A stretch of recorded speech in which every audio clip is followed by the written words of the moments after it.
Question number 6।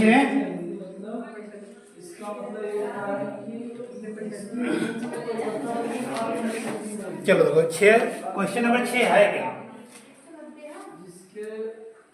ऊंचाई 220 centimetre और आधार 24 centimetre वाले एक बेलन बना। चलो एक बेलन है जिसकी ऊंचाई कितनी है? 220 सेंटीमीटर। फिर क्या बोला गया है? आधार का व्यास कितना है? 24 सेंटीमीटर। ठीक है। फिर आगे बोला गया है वाले एक बेलन जिस पर ऊंचाई 7 सेंटीमीटर और त्रिज्या 8 सेंटीमीटर वाला एक अन्य बेलन आरोपित है, यानी इसी के ऊपर एक और बेलन लगाना है।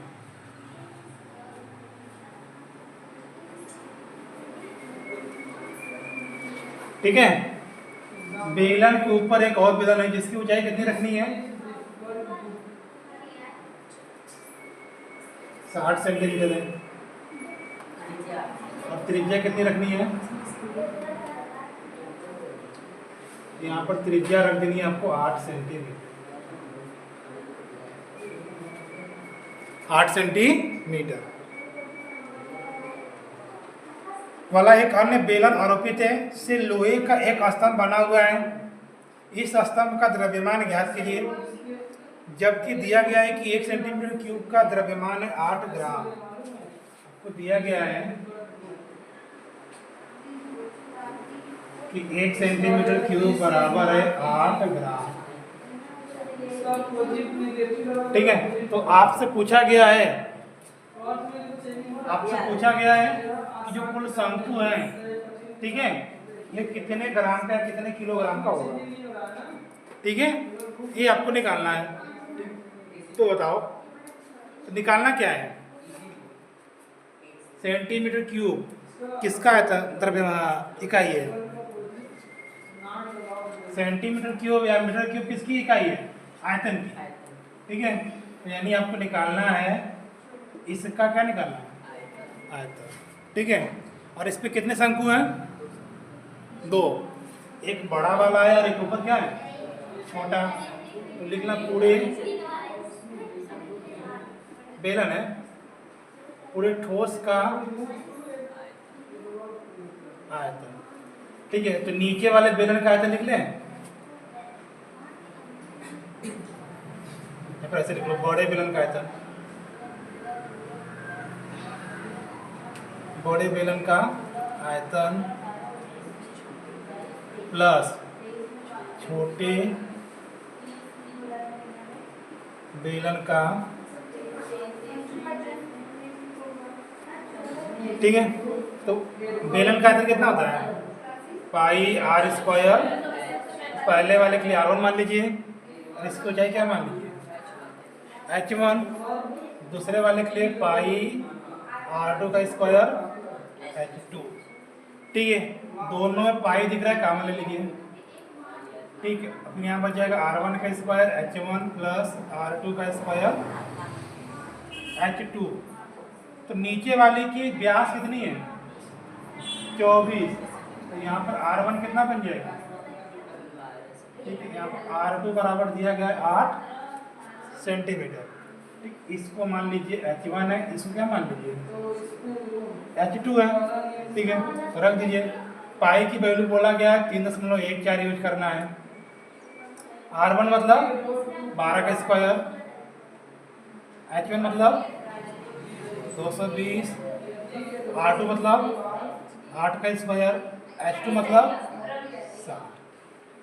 3.14 144 गुणे 220 64 गुणे 60। ठीक, गुणा फटाफट कर दूँगी, मल्टीप्लाई करी जा तो 3.14 कितना है?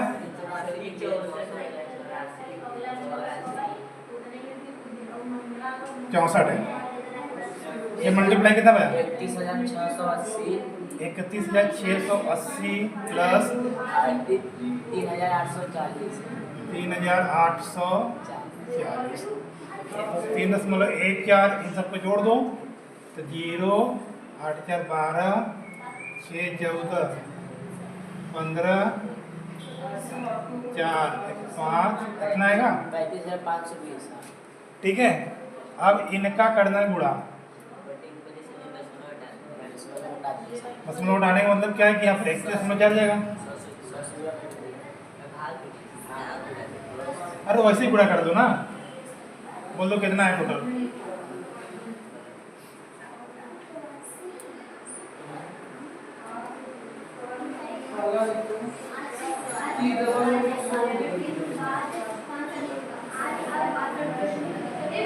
लास्ट में कुछ नहीं दिया।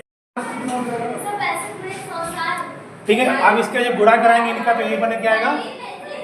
ठीक है, और इनका गुणा कराएंगे तो ये बन के आएगा, आएगा ना। ठीक है, अब इन दोनों को जोड़ दें, ये बनेगा। और ये 3 दशमलव कितना है, दशमलव हटाएंगे 100 से गुणा कर दिए नीचे। ठीक है, भाग कर दिए, और जैसे भाग करेंगे तो 100 0 0 कर गया, नीचे कितना बन गया। ठीक है, अभी इतना रख दे रहे, इतना गुणे इतना बटे 10 सेंटीमीटर क्यूब। ठीक है, मुझे जगह बजरा लिखनी है।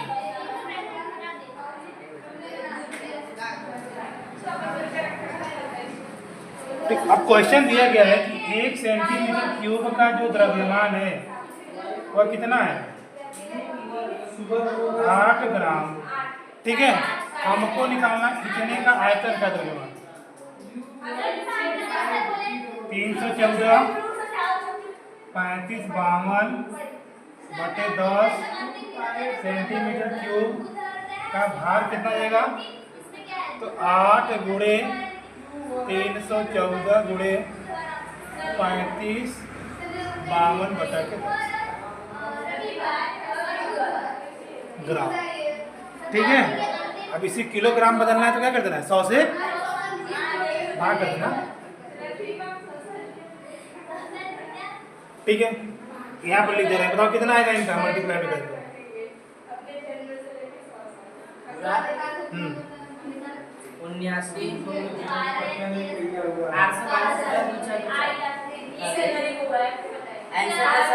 नहीं नहीं, बदलना है कितने में, इतना आ गया। किलोग्राम बदलने के लिए करिए, 1000 से भाग कर दीजिए। 892 26 240 नीचे आएगा 10 और 1000 से भाग कर दीजिए, किलोग्राम बदल जाएगा। 1 2 3 4 1 2 3 4 दशमलव यहाँ लग जाएगा। तो 892.26 नीचे जितने जीरो रहेंगे ऊपर उतने दशमलव लग जाएंगे, बस यही करना है।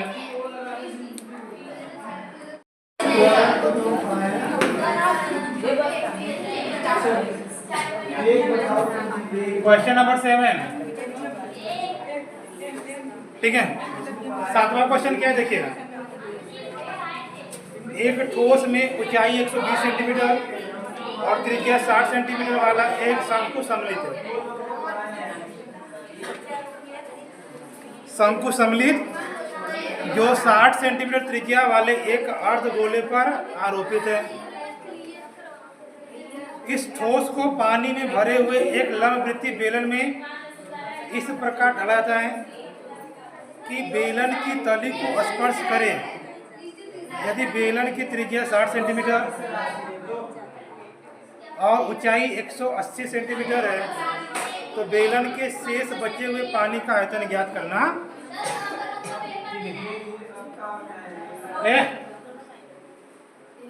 तुम लोग कहाँ बतियाते हो,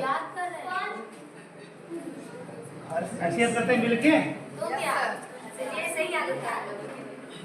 देखो है क्या, एक बेलन है, ठीक है, सवाल समझना पड़ता है, 2 फिगर अलग अलग बनेगी। बेलन है जिसमें पूरी तरह से पानी भरा है, क्या है,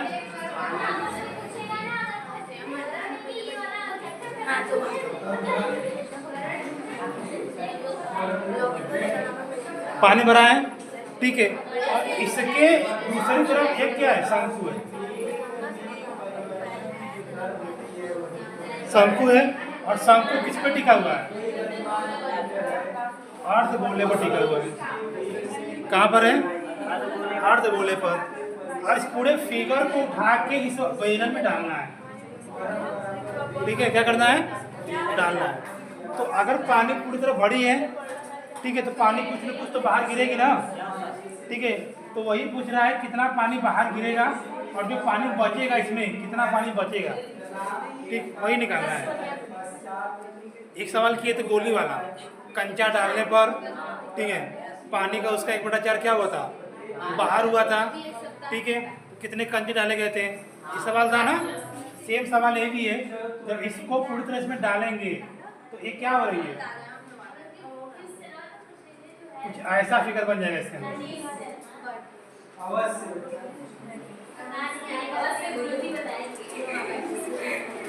बन जाएगा ना। ठीक है, तो जो पानी बचे हुए होंगे उसी का निकालना है आयतन। क्या निकालना है? आयतन। और आपको दिया गया है एक ठोस ऊंचाई कितनी है?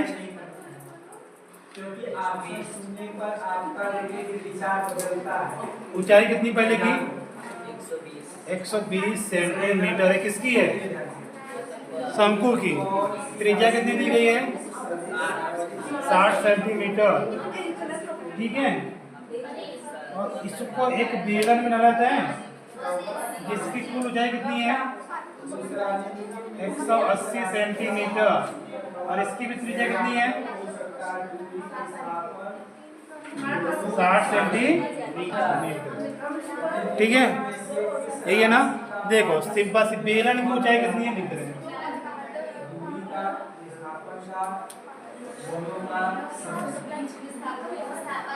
ऊंचाई कितनी है? 180 सेंटीमीटर। त्रिज्या कितनी है? 60 सेंटीमीटर। त्रिज्या कुछ भी हो, ठीक है, वो बेलन हो चाहे शंकु हो चाहे अर्धगोला हो, सबकी त्रिज्या सेम है। ठीक है, तभी तो इसके अंदर गया है, सेम त्रिज्या वाली है। ठीक है, और शंकु की ऊंचाई दी गई है 120 सेंटीमीटर। ठीक है, अब सवाल समझ गए होगे क्या करना है ना। तो हम इसको हटा दें, हटा देना इसको। इसके अंदर लिख दे रहे हैं कि बेलन शंकु वाला पार्ट का ऊंचाई कितनी है? 120 सेंटीमीटर। ठीक है, तो अब निकालना शेष बचे पानी का आयतन बराबर। ठीक है, तो किसका आयतन लिखना हमको? पहले तो बेलन का आयतन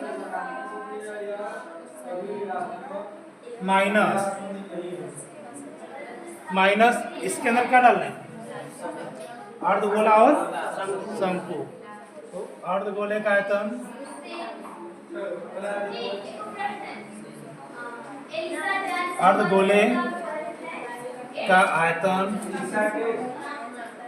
प्लस नीचे क्या है? शंकु का आयतन।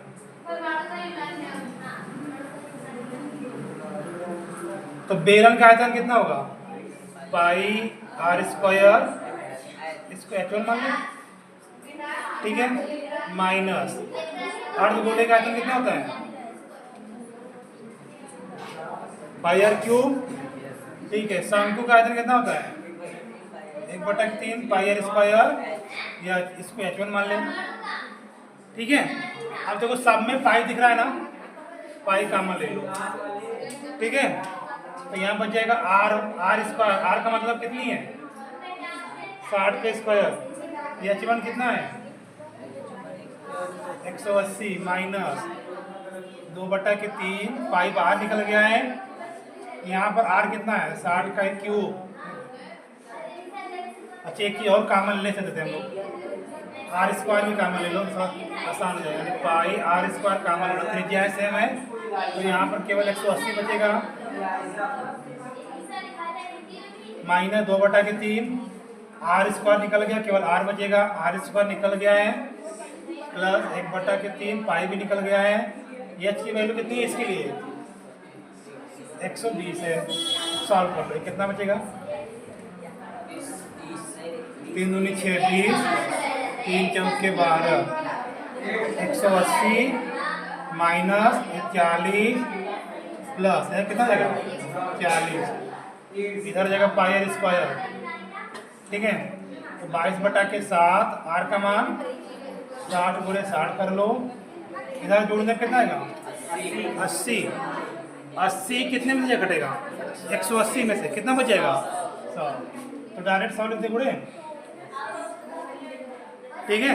अब ये सॉल्व कर लो, कितना हो जाएगा भैया 3600 यानी 36 1 2 3 4 0 गुणे 22/7, ठीक है। सॉल्व करता हूँ कितना आ रहा है, ठीक है। मल्टीप्लाई करने पे इतना आ गया, लेकिन आपको दिया गया मीटर क्यूब में, तो 1 मीटर क्यूब बराबर कितना हो जाएगा 1 सेंटीमीटर क्यूब बराबर 1 सेंटीमीटर क्यूब बराबर हो जाएगा 1/100 गुणे 100 गुणे, ठीक है। हम जानते हैं कि 1 सेंटीमीटर में कितना होता है 1/100 मीटर, ठीक है। अब क्यूब है, क्यूब का मतलब 3 बार 100 गुणे 100 गुणे कर दो, तो इतने सेंटीमीटर क्यूब में कितना हो जाएगा सेंटीमीटर क्यूब बराबर, ठीक कितना हो जाएगा भाई इतना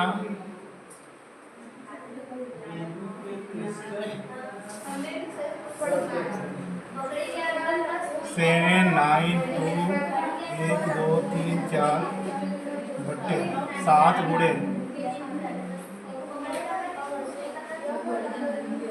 2 0 2 0 कट गया, फिर 2 0 2 0 कट जाएगा, ठीक है।